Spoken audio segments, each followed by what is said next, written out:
Friends, this is a channel about real life. No sugarcoating, no lies, only men's stories full of struggle, betrayal, and loss.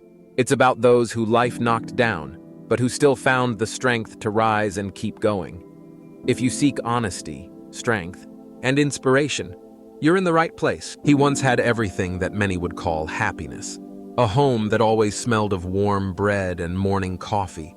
A wife who greeted him from work with a smile, and children who laughed so genuinely that he wanted to come home even after the hardest days. He had a job he was proud of, and friends with whom he planned the future.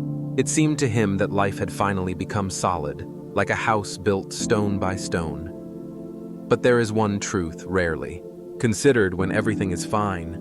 No wall lasts forever. If someone starts destroying it from the inside, and just when he was sure about his tomorrow, fate prepared him. The strongest blow, what he considered unbreakable, began to crumble, and everything that was precious yesterday turned into shards. That painfully cut the soul. It all started with small cracks that he did not notice. The wife looked into his eyes less and less, stayed longer at work. He excused her, convinced himself that it was fatigue, that this happens in all families, yet the heart already knew the truth, though the mind refused to accept it. One evening when he returned home earlier than usual, what he saw broke him completely. She was not alone, and not just with someone, with the one he considered his friend. At that moment, the world shattered like glass, and the pain was so sharp that he did not know if he could breathe. The worst was not that she left, the worst was how she left coldly, without remorse, as if their life together had never meant anything. The children stayed with her, because the court decided the mother could give them more, and he was left alone in an empty house among photographs that now seemed like cruel mockery. And at work, where he had given years of his life, he was suddenly told he was guilty of financial fraud. He did not understand where these accusations came from until he learned that his boss had covered his own crimes by framing him, and when he had not yet recovered from the loss of his family. A new blow hit him. Court sentence, and prison walls locked him in darkness. Prison welcomed him with cold and emptiness. The steel doors behind him slammed so loudly that the sound etched in his memory forever. There was no place for memories of family, warmth for hopes or dreams, only concrete walls, the smell of rust, and voices of people whom life had long deprived of light. The first days he held on, telling himself, I am not guilty, I will endure, but week by week faith melted the prison routine. Humiliation fights over the smallest things, constant threat. All of this broke him from inside. He saw in the mirror a stranger man with empty eyes and realized that stranger was himself. At night, dreams tortured him in them. He heard the laughter of children, saw his wife, but always woke up from the scream feeling that these images no longer belonged to him. The heart tightened from the fact that even memory became a weapon against him. Injustice ate away at the soul. He knew he was innocent, but the system had already branded him, and sitting in the cell, he began to believe that maybe fate really wanted to destroy him. Time in prison was endless, and with each day, something in him died. The day of release came, yet freedom turned out to be bitter. The cell. Doors opened, and fresh air instead of relief brought only cold and loneliness. He walked the streets of a city that seemed alien. Every familiar corner now reminded him of losses of friends who were gone, of the family he could not return. He tried to find a job, but the past followed him. Everyone he approached refused.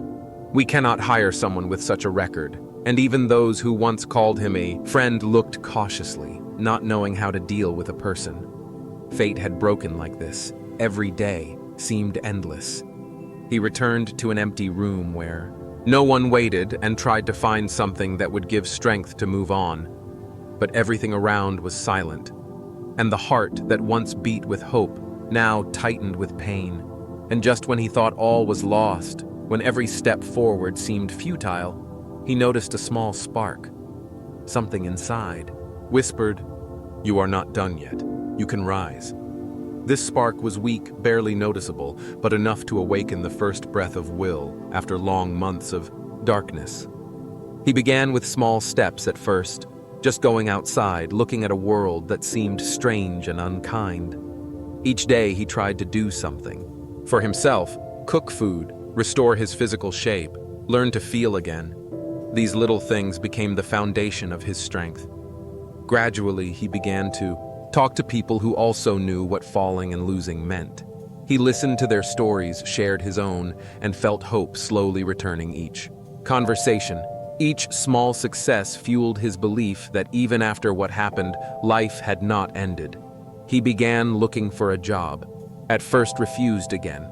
He did not give up because now he knew giving up meant losing everything completely, and step by step.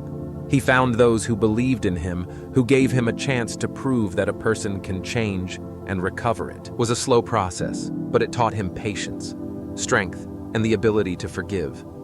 Not for others, but for himself. He realized that the past cannot be returned, but the future can be created. And although the path was still long, the first glimpses of a new life already illuminated his way. He was no longer the broken man who left prison. He was becoming a man who could choose his path and build his destiny with his own hands. Months passed, and he felt the inner emptiness slowly filling losses, betrayals, prison. All of this became part of his story, which now gave him strength. He looked at the world with new eyes.